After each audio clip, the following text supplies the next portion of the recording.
Today I'm going to read from the Red Book by C.G. Jung. As I read in the Red Book, you must remember that these are Dr. Jung's own recordings of his visions, which occurred between 1913 and 1918. In order to put those in context, you might think of some biblical figures like Jacob, who experienced the angel at the river Jabbok, Paul, who experienced Christ on the road to Damascus, and Job, who experienced Yahweh many times during his trials and tribulations, the trials of Job, as you remember. But those biblical figures had their experiences often very quickly. Dr. Jung's visions lasted for a period of 5 years and informed his activities for the rest of his life. Today I'm going to read the section of the Red Book entitled The Conception of God.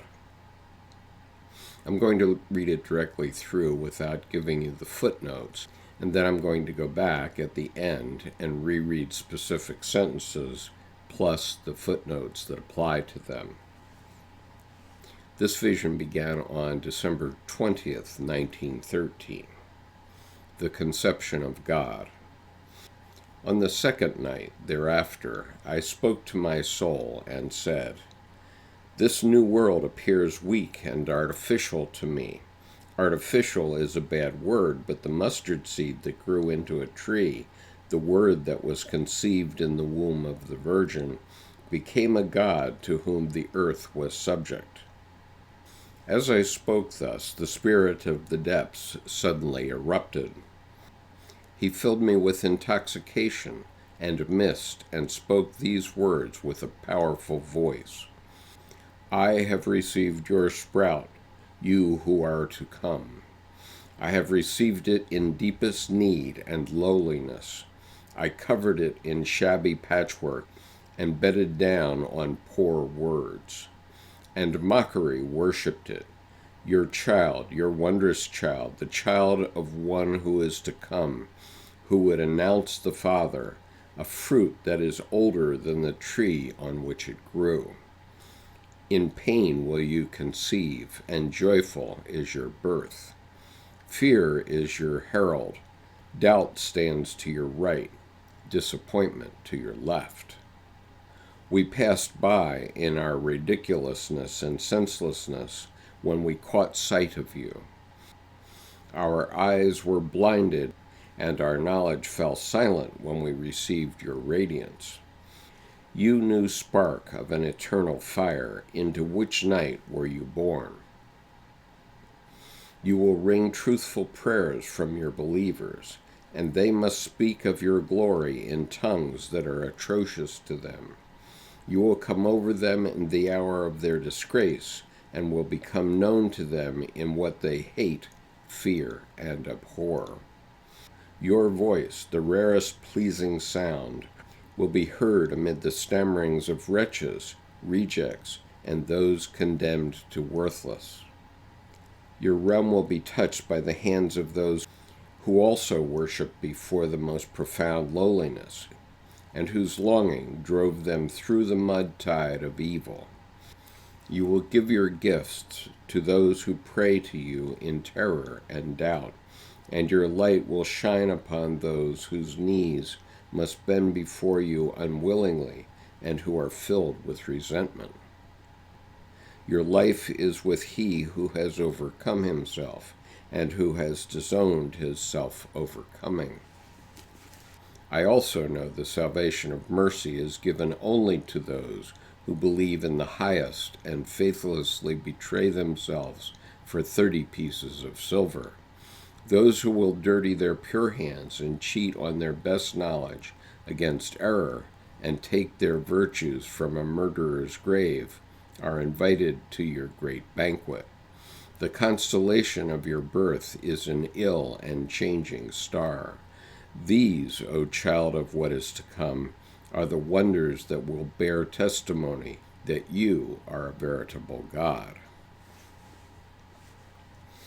When my prince had fallen, the spirit of the depths opened my vision and let me become aware of the birth of a new God.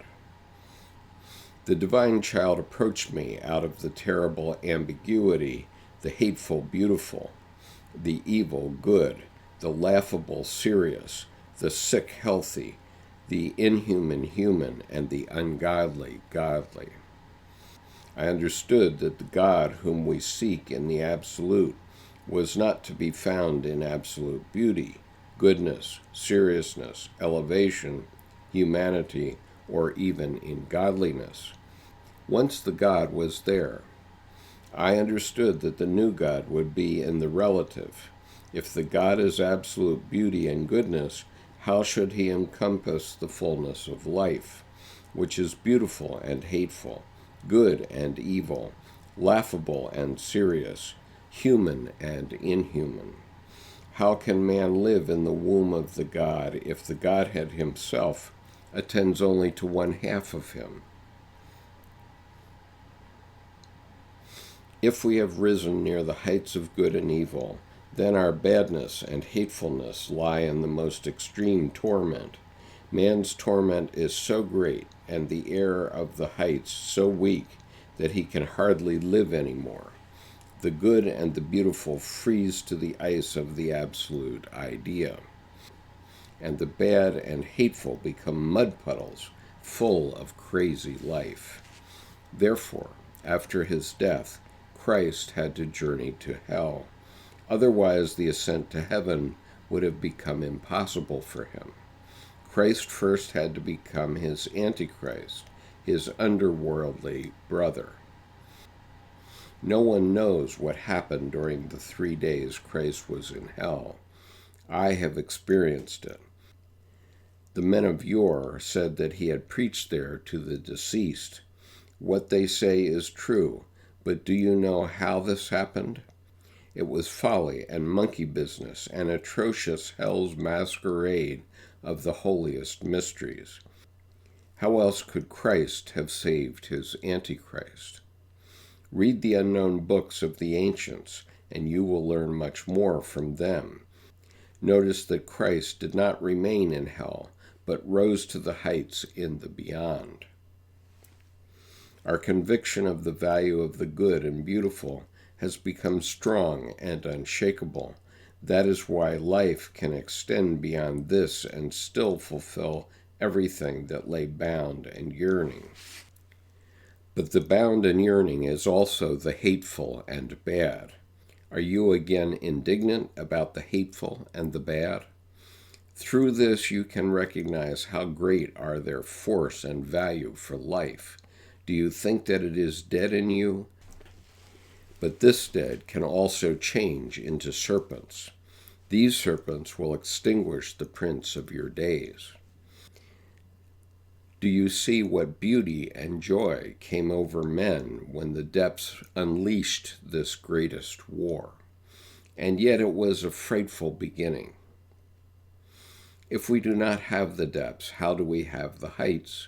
Yet you fear the depths and do not want to confess that you are afraid of them. It is good, though, that you fear yourselves. Say it out loud that you are afraid of yourselves. It is wisdom to fear oneself. Only the heroes say that they are fearless, because you know what happens to the hero. With fear and trembling, looking around yourselves with mistrust, go thus into the depths, but do not do this alone. 2 or more is greater security, since the depths are full of murder. Also, secure yourselves the way of retreat. Go cautiously as if you were cowards, so that you preempt the soul murderers. The depths would like to devour you whole and choke you in mud. He who journeys to hell also becomes hell. Therefore, do not forget from whence you come. The depths are stronger than us. So do not be heroes. Be clever and drop the heroics, since nothing is more dangerous than to play the hero. The depths want to keep you. They have not returned very many up to now, and therefore men fled from the depths and attacked them.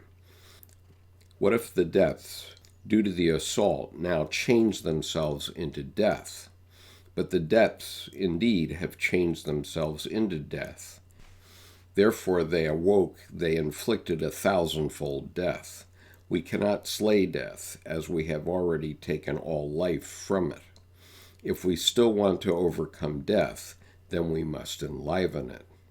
Therefore, on your journey, be sure to take golden cups full of sweet drink of life, red wine, and give it to dead matter, so that it can win life back.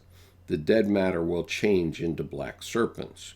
Do not be frightened. The serpents will immediately put out the sun of your days, and a night with wonderful will-o'-the-wisps will come over you. Take pains to waken the dead.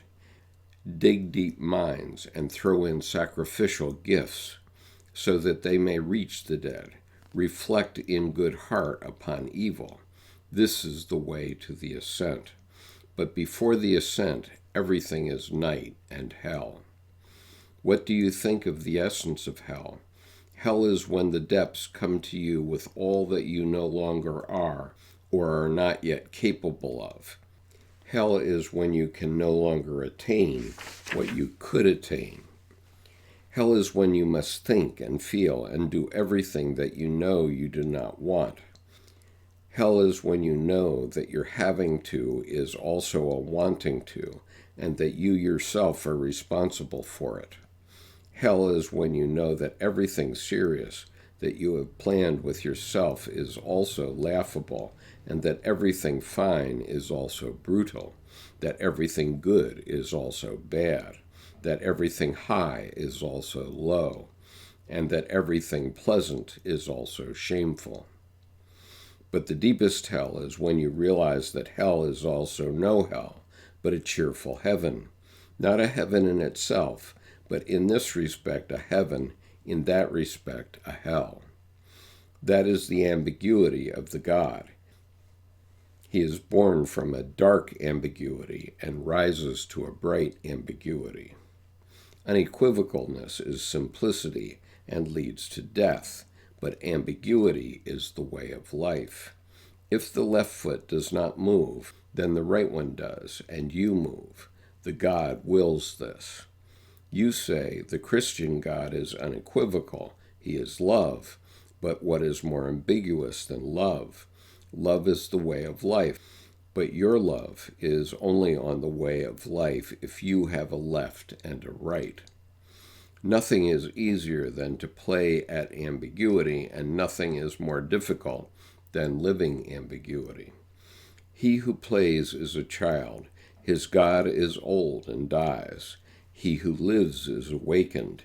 His God is young and goes on. He who plays hides from the inner death.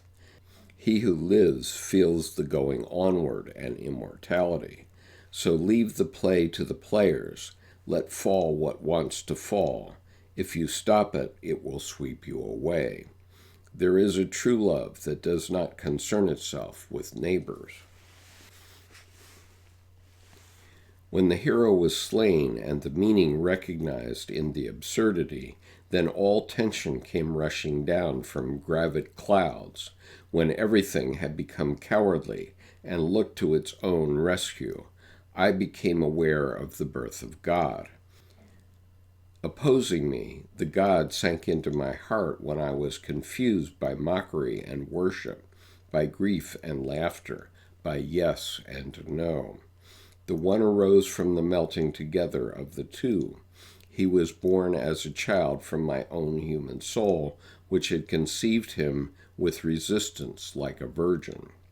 Thus it corresponds to the image that the ancients have given to us. But when the mother, my soul, was pregnant with the God, I did not know it. It even seemed to me as if my soul herself was the God, although he lived only in her body. And thus the image of the ancients is fulfilled. I pursued my soul to kill the child in it, for I am also the worst enemy of my God. But I also recognize that my enmity is decided upon in the God.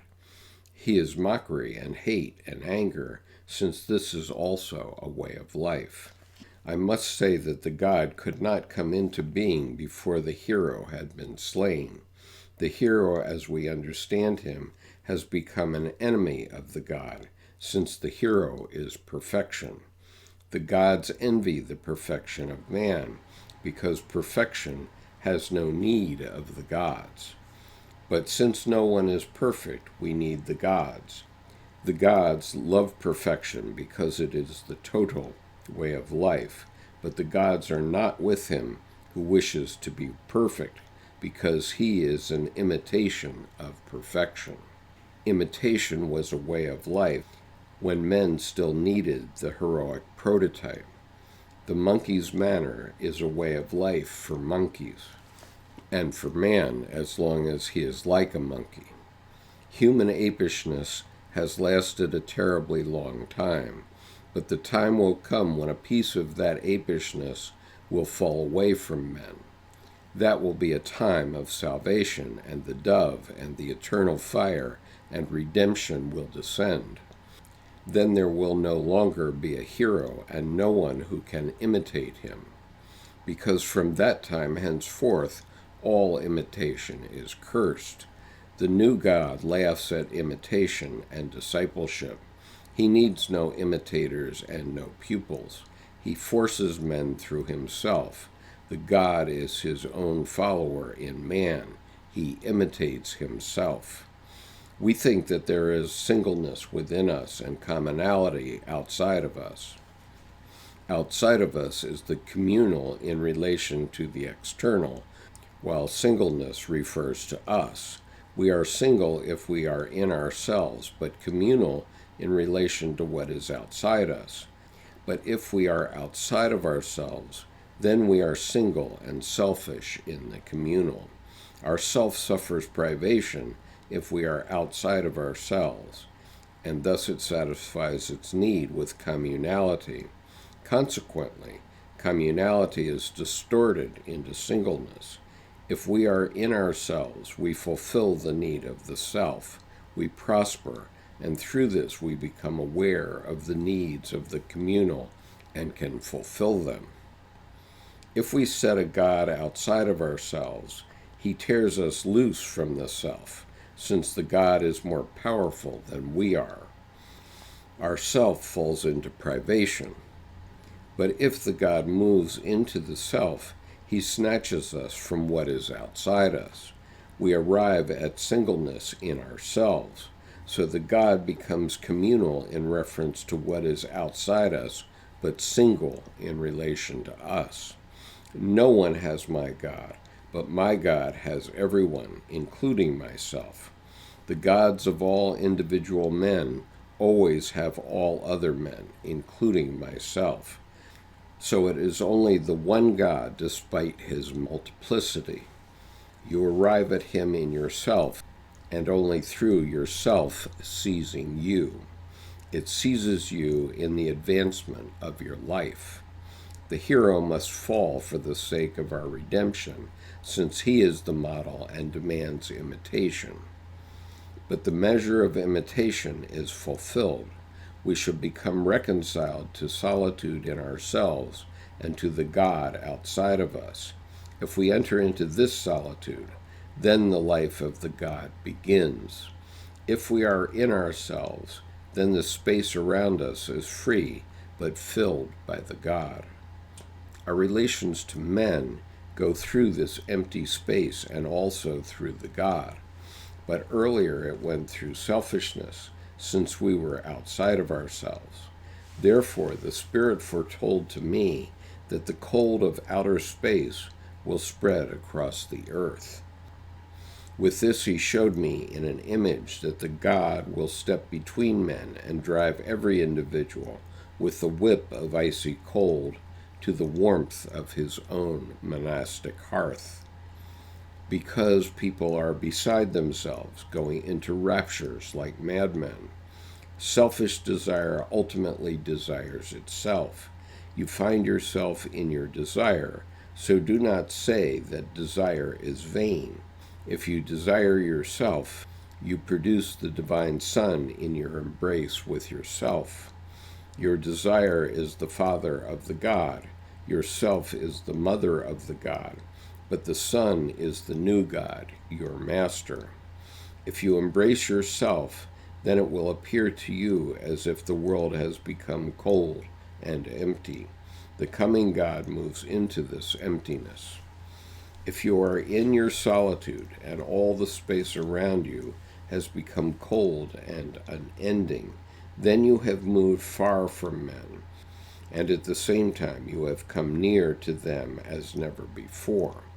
Selfish desire only apparently led you to men, but in reality it led you away from them, and in the end to yourself, which to you and to others was the most remote. But now, if you are in solitude, your God leads you to the God of others, and through that to the true neighbor, to the neighbor of the self in others. If you are in yourself, you become aware of your incapacity. You will see how little capable you are of imitating the heroes and of being a hero yourself. So you will also no longer force others to become heroes. Like you, they suffer from incapacity. Incapacity, too, wants to live, but it will overthrow your gods.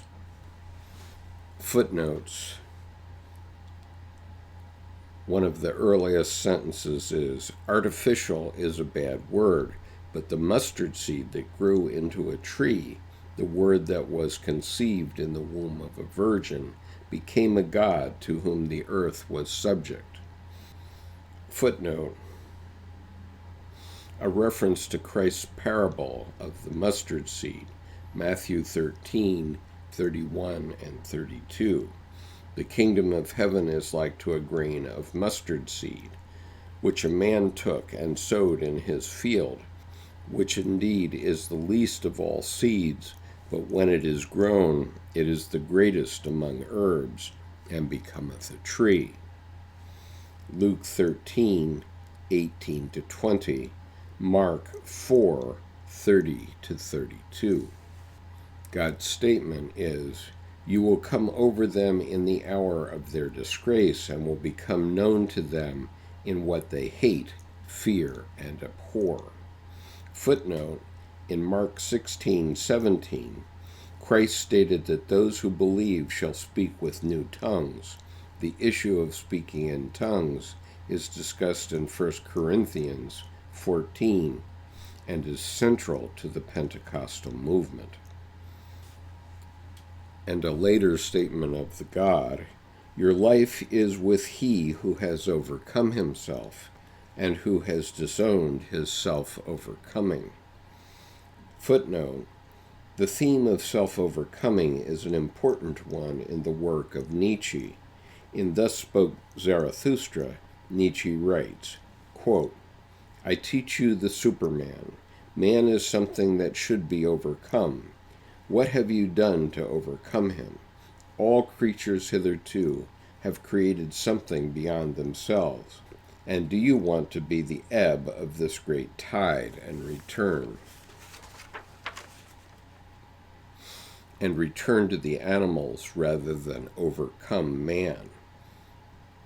Zarathustra's Prologue 3, page 41, underlined as in Jung's copy. For Jung's discussion of this theme in Nietzsche, see Nietzsche's Zarathustra, Notes of a Seminar given in 1934-39, Volume 2, edition by James Jarrett, Princeton University Press, 1988, pages 1502-1508. The underlining in this passage is, "And do you want to be the ebb of this great tide and return to the animals rather than overcome man?" Sentence. I understood that the God whom we seek in the absolute was not to be found in absolute beauty, goodness, seriousness, elevation, humanity, or even in godliness. Once the God was there. Footnote. This conception of the encompassing of nature of the new God is fully developed further ahead in Scrutinies, Sermon 2, page 516 and following. Sentence: how can man live in the womb of the God if the Godhead himself attends only to one half of him? Footnote: the theme of the integration of evil into the Godhead played an important role in Jung's work. See Ion, 1951, Collected Works 9-2, Chapter 5, and Answer to Job, 1952, Collected Works 11. There is a sentence, I have experienced it. The footnote reads, this sentence is cut in the corrected draft and replaced with, quote, but this can be guessed, unquote, page 68. Sentence: the men of yore said that he had preached there to the deceased. Footnote: 1 Peter 4:6 states, for this reason the gospel was preached also to those who are dead, that they might be judged according to men in the flesh, but live according to God in the Spirit. Sentence: notice that Christ did not remain in hell, but rose to the heights in the beyond. Footnote: the theme of Christ's descent into hell features in several apocryphal Gospels. In the Apostles' Creed, it is stated that, quote, he descended into hell, the third day he arose again from the dead, unquote. Jung commented on the appearance of this motif in medieval alchemy. Psychology and Alchemy, 1944, Collected Works 12, paragraph 61, footnote 440 and 441. Mysterium Conjunctionis, 1955-56, Collected Works 14, paragraph 475. One of the sources which Jung referred to in Collected Works 12, paragraph 61, note, was Albert Dieterich's Nicaea, which commented on an apocryphal fragment from the Gospel of St. Peter, in which Christ gives a detailed description of hell. Jung's copy of this work has numerous markings in the margins, and in the rear are two additional pieces of paper with a list of page references and remarks. In 1951, he gave the following psychological interpretation of the motif of Christ's descent into hell.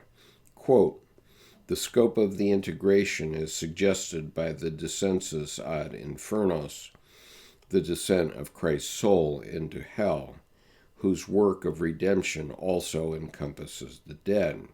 The psychological equivalent of this forms the integration of the collective unconscious, which represents an essential part of the individuation process. Ion, Collected Works 9-2, paragraph 72.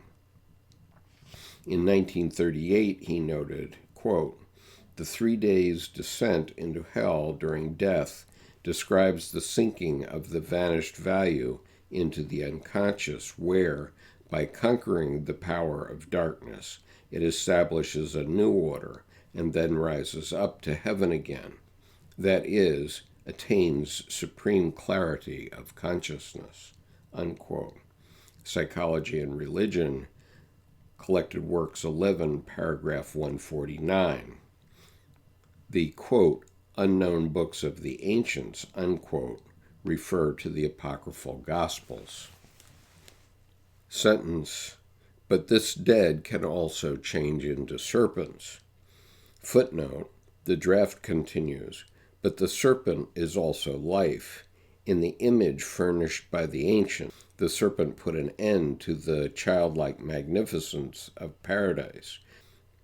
They even said that Christ himself had been a serpent. Page 83. Jung commented on this motif in 1950 in Ion, Collected Works 9-2, paragraph 291. Sentence, do you see what beauty and joy came over men when the depths unleashed this greatest war and yet it was a frightful beginning. Footnote, the corrected draft has A Beginning of Hell, page 70. In 1933, Jung recalled, quote, "At the outbreak of the war, I was in Inverness, and I returned through Holland and Germany. I came right through the armies going west, and I had the feeling that it was what one would call in German a feast of love over the country. Everything was decorated with flowers. It was an outburst of love. They all loved each other, and everything was beautiful. Yes, the war was important, a big affair, but the main thing was the brotherly love all over the country. Everybody was everybody else's brother. One could have everything anyone possessed. It did not matter. The peasants threw open their cellars and handed out what they had. That happened in the restaurant and buffet at the railroad stations. I was very hungry. I had had nothing to eat for about 24 hours, and they had some sandwiches left. And when I asked what they cost, they said, 'Oh, nothing, just take them.' And when I first crossed the border into Germany, we were led into an enormous tent full of beer and sausages and bread and cheese. And we paid nothing. It was one great feast of love. I was absolutely bewildered." Vision Seminar 2, Princeton University Press, 1997, pages 974 to 75. Sentence, "Go cautiously as if you were cowards, so that you preempt the soul murderers." Footnote, the phrase soul murderer has been used by Luther and Zwingli, and more recently by Daniel Paul Schreider in his 1903 Memoirs of My Nervous Illness. Folkestone, William Dawson, 1955. Jung discussed this work in 1907 in, quote, On the Psychology of Dementia Precox, Collected Works 3, and drew Freud's attention to it. Sentence, "But the depths indeed had changed themselves into death. Therefore, when they awoke, they inflicted 1,000-fold death." Footnote, the references to the carnage of World War I. Sentence, "Do not be frightened. The serpents will immediately put out the sun of your days, and a night with wonderful will-o'-the-wisps will come over you." Footnote, this refers back to the visions in Chapter 5, Descent into Hell in the Future. In 1940, Jung wrote, quote, "The threat to one's inmost self from dragons and serpents points to the danger of the newly acquired consciousness being swallowed up again by the instinctive soul, the unconscious." Quote, from an essay entitled On the Psychology of the Child Archetype, Collected Works 9-1, paragraph 282. Sentence, "But ambiguity is the way of life." Footnote, in 1952, Jung wrote to Zwi Werblowski concerning the intentional ambiguity of his writings, quote, "The language I speak must be equivocal, that is, ambiguous, to do justice to the psychic nature with its double aspect. I strive consciously and deliberately for ambiguous expressions, but it is superior to unequivocalness and corresponds to the nature of being." Letters, Volume 2, pages 70 and 71. Sentence, "The God wills this." Footnote, the draft continues, "Look at the images of the gods that the ancients and the men of old left behind. Their nature is ambiguous and equivocal." Sentence, "You say the Christian God is unequivocal. He is love." Footnote, 1 John 4:16, "God is love, and he that dwelleth in love dwelleth in God, and God in him." Sentence, There is a true love that does not concern itself with neighbors. Footnote. The draft continues. Whoever reverses this word and others that I speak is a player, since he doesn't respect the spoken word. Know that you attain yourself from what you read in a book. You read as much into a book as out of it.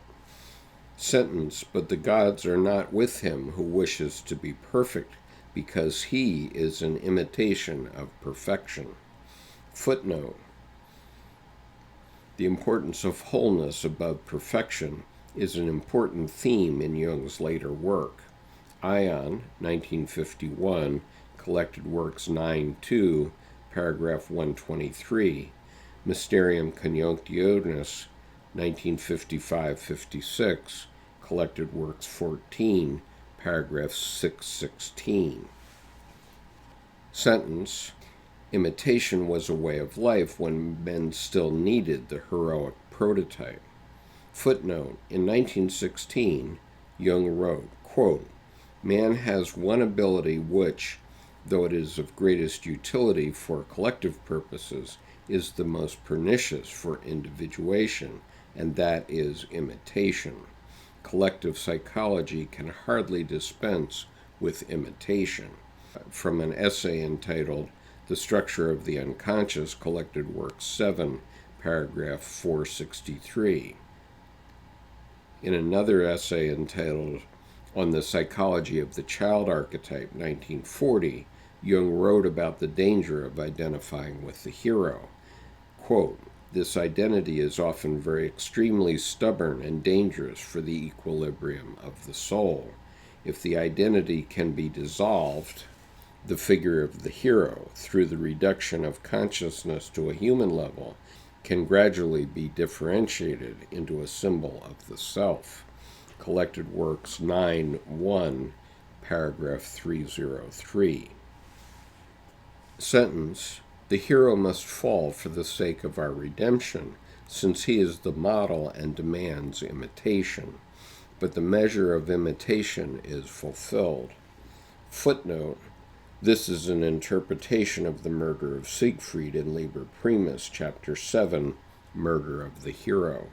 I'm sure you will have found this passage rather difficult to follow.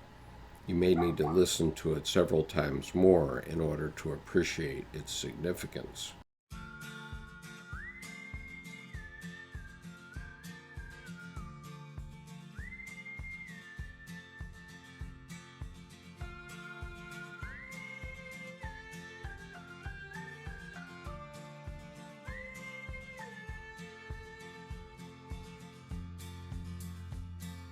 The depths would like to devour you whole and choke you in mud.